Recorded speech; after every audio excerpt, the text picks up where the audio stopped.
అవునమ్మా నీలవేణి, అంత దూరం వెళ్ళావు కదా, తిరిగి వచ్చేటప్పుడు ఈ అన్నయ్యకి జంతికలో చెకోడీలో అరిసెలో ఏ ఒకటి తీసుకొస్తావు అనుకుంటే నువ్వు మాత్రం తాపిగా చేతులు ఊపుకుంటూ వచ్చావు కదమ్మా. సారీ అన్నయ్య, అయినా అక్కడ మనకి అందుబాటు ధరల్లో ఏ వస్తువు లేదన్నయ్య. ధరలన్నీ ఆకాశానికి అంటుతున్నాయి. నిన్ను ఆట పట్టించడానికి అడిగానులేమ్మా, నువ్వేం ఫీల్ అవ్వకు. ఇంతకీ వెళ్ళిన ప్లేస్ ఎలా ఉందమ్మా? అద్భుతంగా ఉందన్నయ్య. విశాలమైన ప్రదేశం, చుట్టూ పచ్చదనంతో పెద్ద పెద్ద చెట్లతో చాలా అందంగా ఉందన్నయ్య. ఆ, అక్కడ ఈత కొలను కూడా ఉందన్నయ్య.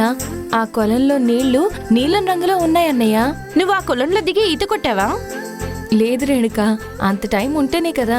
అసలు మీరు వెళ్ళిందే సంతోషంగా ఉండటానికి కదా, మళ్ళీ అందులో టైం లేకపోవడం ఏంటి?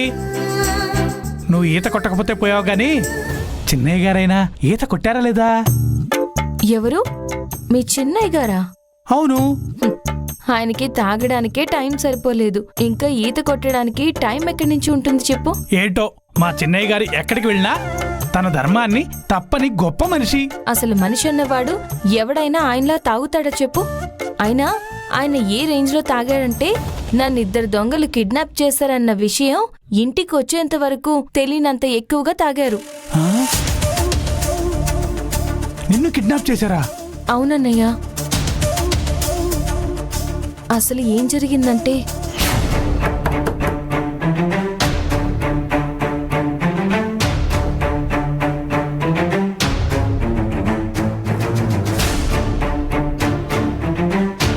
అంత పెద్ద సమస్య నుంచి బయటపడ్డానన్నయ్య.